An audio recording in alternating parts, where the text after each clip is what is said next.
anthem. Words sketch images on the air, voice sets them on fire. I watch traditions foot stamping, dancing themselves back to divinity, singing that old song that we all know as freedom. And a heavy flood bursts through the chambers of my heart, bright, red, vital. I am alive. My heart as big as this fist, and I as little as this finger. We are all connected, the living and the dead. We arrive in life and then it walks away from us, leaving our bones behind as our minds are as wide as the universe. Human evolution began in this corner of the earth. Our ancestors left their dust as chromosomes. In each of us, they built a home, and hominids stood up as humans and walked. Languages fell out of our mouths and talked, walked their way into and out of landscapes, mindscapes. We walk in words, creating as we need, then we stand, shadow thin, till we chase the horizon, disappearing until we appear again. Miracles exist. Victims become heroes. A man with no legs was the fastest runner in the world. A woman who cannot walk swam to golden glory. Our brains are two halves reflecting duality. A system of thinking in pairs of opposites, like a two-way street. Day, night, wrong, right, man, woman, black, white. Caster Semenya, the intersex athlete, is an invitation to consider the end of two-way thinking, a provocation asking us to refine our definition of what it means to be human or woman, a conundrum. We've landed in a hard land that we don't understand, but this is what the future looks like. We'll have to stretch our minds from a field to a forest, from a forest to an ocean, from an ocean to the universe to accommodate our infinite uniqueness. Miracles exist. We carve them out of our bodies. We hammer them out of stone and copper. We weave them out of desire. For what the world does not contain, our minds create a home as long as we are alive. Our hearts as big as this fist and our minds as little as this finger. We are all connected. And our minds are as wide as this universe. Thank you. Wow. It came with the baby, actually, because the baby needed food and the baby needed money. So I started writing for television, and I just was writing. And all the time that I was writing these scripts for television, this other story kept coming out. And I had always, ever since a small child, I'd been writing poetry. But I was very shy to share it, and I think when Felix was about 2, I started going to Josie House of Poetry and reciting poems, and I got really positive feedback, and I got a feeling of community. I got a sense that actually what I was talking about, what I was going through was not unique, and in fact the craft of the poetry was something that was well supported. And it gave me a desire to want to develop it. And when I had confidence from that, I applied to be part of a project called Crossing Borders, which was initiated by Lancaster University and the British Council, where they teamed up African writers, poets and short story writers with UK mentors. And at the end of that process, I had the manuscript for a book, and then I applied to the National Library of South Africa, which has a community publishing grant. And if your manuscript gets accepted, you get money to print the book. And so I self-published my first collection of poetry. And I really felt like it was going to be a passport for me. I just wanted it to take me places. And it did. One day the Hillbrow Tower started to cry, Real tears poured down its sides, collected in the gutters and ran down Bankhead Street.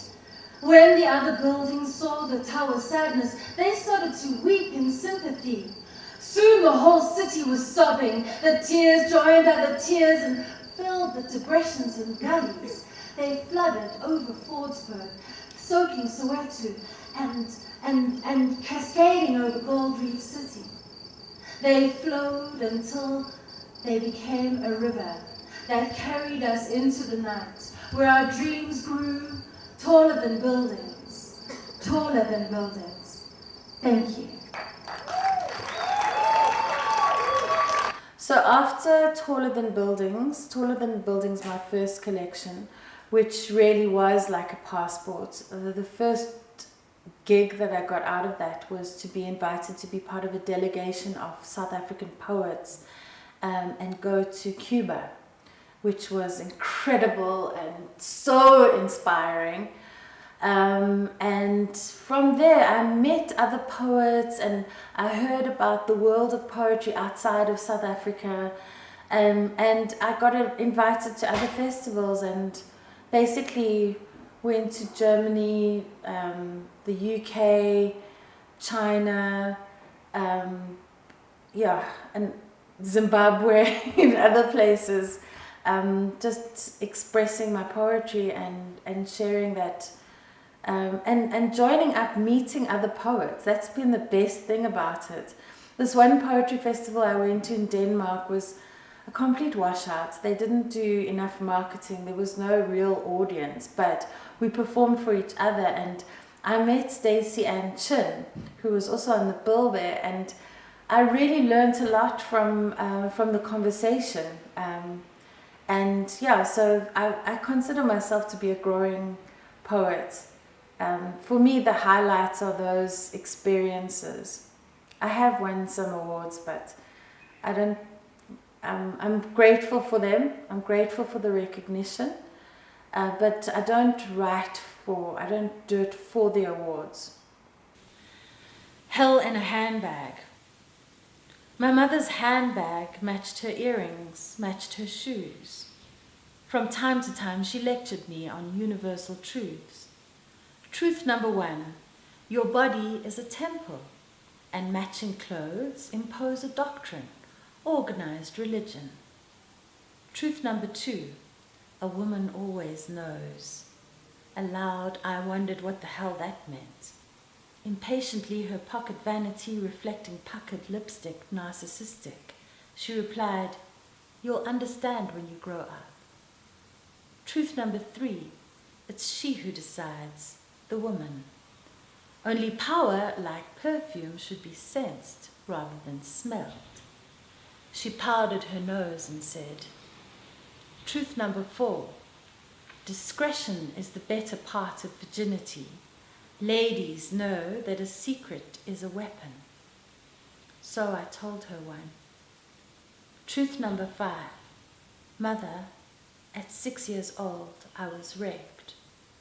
Her blue eyes wide, she replied, that's terrible, dear. Then, it's happened to all of us, my child. We must throw it in the dustbin and only keep the good memories. We must move on, move on. Truth number 6, we didn't speak about it again. It became an accident, and talking tore open the dustbin to reveal the mess of broken flesh, the chaos of emergency, the onlookers' faces painted blue, red, yellow, white by the ambulance lights, complexions bruised by curiosity. Truth number 7, at 18 I fell pregnant. She said to me regretfully, you've lost your innocence. And I replied, save it for the dustbin, darling. This woman knows that innocence has gone to hell in a handbag, matching dustbin, matching earrings, matching silence. Lips painted shut. Pain blown into a discreet tissue and discarded like mucus. I have knelt at mother's knee, imbibing certainty like milk, and the Milky Way's gone sour because of universal truths. Truth number 8. I have grown, and now I know that power, unlike perfume, is only power when it's felt. A smashed bottle on the bathroom floor is not the sweet sense of surrender, but a broken child who is never held. The truth is not a token. I've set fire to the temple. The flames shout out in tongues the words you left unspoken. The second poem came after a performance by Chiwoniso. I was performing in Berlin in a festival with her, and this poem came. It's called Stolen Rivers. We Africans went to Berlin to sing and recite poetry. We had an agenda, remembering our anthems of loss, galloping, consuming, like forest fires, like haunted children. How can we even begin to redress?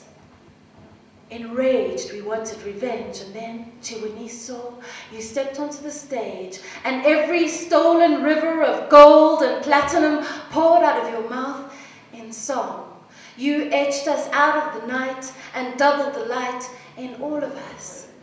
You restored the treasure houses from Benin to Zimbabwe, from Makumbugwe to Cairo. Africa shook its golden bones, shook off its heavy chains, and danced again. That night I thought, if only life could purchase bread, Africans would not be hungry.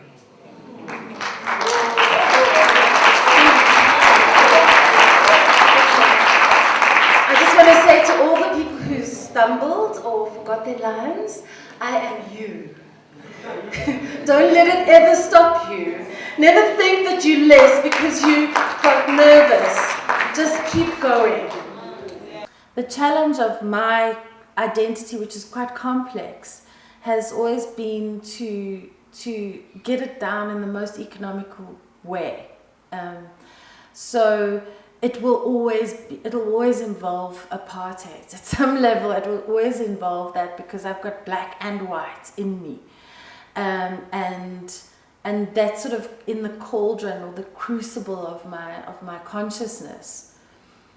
I don't necessarily always set out to make a political comment, and sometimes I mistrust those poems because I feel like it's expedient. I want to say what I think about things, but it's always a conversation. It's complicated. I have these big conversations with myself because there's several characters in my head that are informing the poetry and that are having a debate, and it comes out as a poem and it looks like it's by one person, but it's actually by the different Philippas that are living in my head. This poem is called Eating Times Two.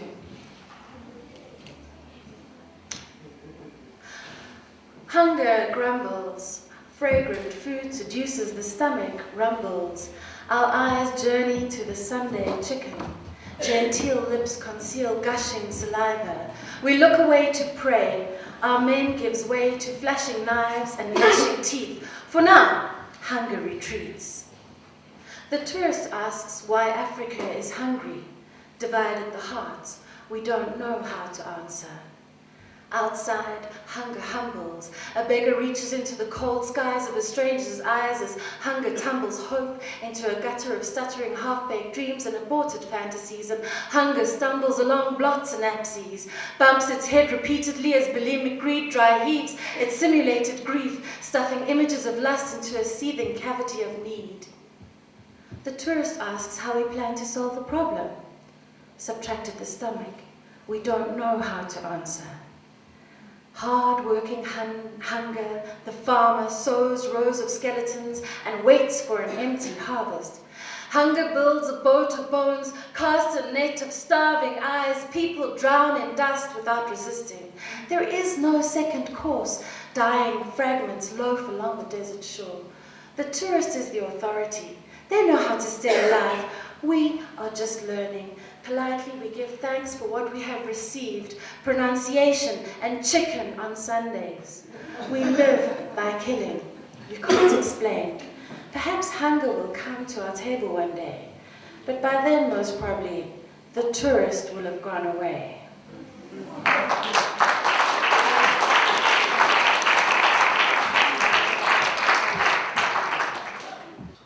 For me, the craft of poetry is to discipline those voices, and for the poem to not be a long, self-indulgent lecture or attempt to change people's heads or sort of prancing around, boasting about how beautiful you are, or I want to find what's underneath. So for me, the craft is always to come back to what I imagine my initial impulse is. And I find working with jazz, that's been something that I've been doing for the last year or so. Zim Ngwawana used to live next door to me, and after he died, a friend of his from the United States called Ernest Dawkins, an amazing jazz musician, came here. And so we've done this thing where we have sessions, and he plays, we play with him, and that was the beginning of our jazz journey. And Maisha's always been a big fan of jazz, Maisha Jenkins. So basically we're going into this other kind of conversation with music, which in a way represents a flow of creativity that stretches beyond this moment, this industry, back to the beginning, always going back to the source of inspiration. And I suppose in a sense there is a spiritual aspect to that as well. Mm-hmm. So is your poetry more rhythmic, as in, or is it more deconstructive in your mind? Or do you have rhythmic and deconstructive characters in your head? Yeah, I'm not sure, because the poem comes out and it comes out as how it comes out. I write sonnets, I write villanelles, I write free verse, I write haibun, I write haiku, I write. The poem presents itself in the form in which it wants to be. But so my job is to get out of the way and equip myself with the practical skills to deliver. So it's almost like a poet as a musician will do their scales, so that when it's time for you to have that inspiration, like as Kiarapeti Khositsile says, to do your solo. So he says when he's writing a poem, he's doing his solo, because in his mind is the rest of the band, which is his ancestors, his literary ancestors, his social condition, the political, all of those things are the instruments that are playing along with him. And then you do your solo. So when Jacob Zuma was accused of raping the woman that we call Kwezi, I was going out with a Zulu guy at the time. I wasn't actually going out. I was friends with a Zulu guy at the time, and his brothers were, and him, they were all staunch Zuma supporters. And so they would go down to the court and come back and say, so as the evidence came out. So she was wearing a kanga and she asked for a massage. So, and then she calls rape. So now we don't understand what rape is. So I was so angry about what they were saying. I was so angry about the power of this man and the abjectness of that woman, the way that she was thrown to one side. And I was so disgusted by the women who said, oh, well, I would love to be raped by him, the whole situation just gave me it just made me so angry. But at the time, I was not really that in touch with my anger. So the poem that came out is like a child, you know? It came out like a child. Can you read it for me now? Yeah. If our president were a poet,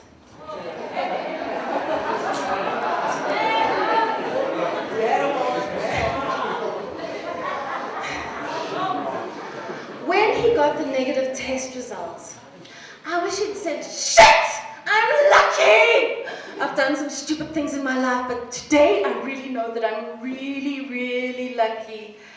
It's been a long time since I believed that babies came from airplanes. It's not a weak thing, to be honest.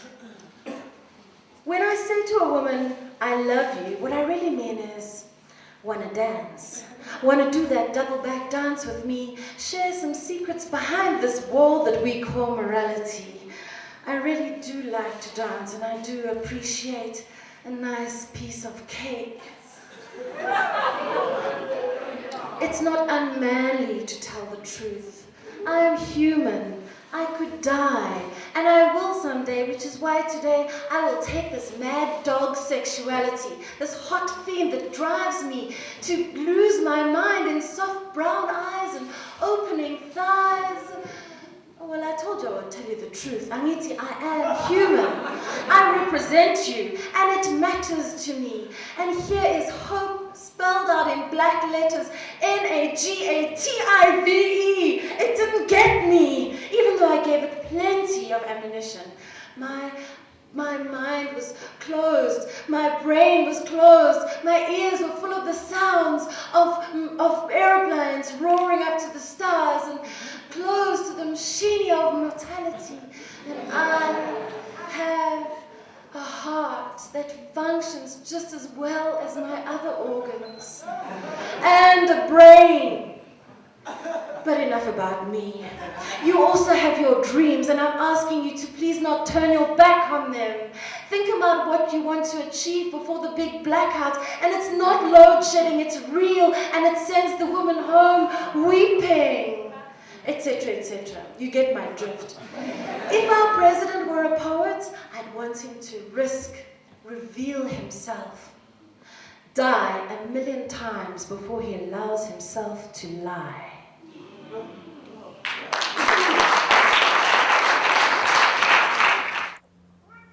I don't know. For Kwezi, the woman who accused Jacob Zuma of rape, I don't know. I'm not sure. I don't know if I was raped or not.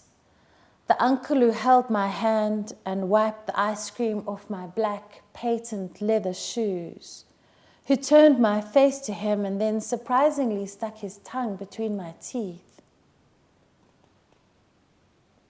I'm not sure. He bought me another ice cream.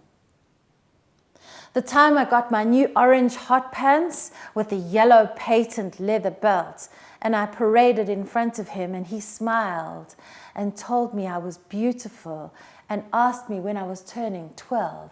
And I laughed and said, only after I turn 11, clamped in his caress. His eyes searching mine, asking, is it nice, baby? Is it nice? And he seemed to need me to say yes. So I did. But it was sore. And now I'm not sure if it was my fault or not, because I lied. I'm not sure if I was raped or not. I wanted a massage. His hands are really strong and he's used to my body. He's taken care of me before. You can say one thing or 55 things. I said, thank you, because he was giving me so much. I was really stuck with nowhere to live. He gave me more than I was asking for. I really did only want a place to sleep and a massage. But I don't know if I was raped or not, because that short word is so much a piece of darkness stuffed into a screaming mouth. I don't know. I'm not sure. He's my uncle. He bought me an ice cream. He was helping me out.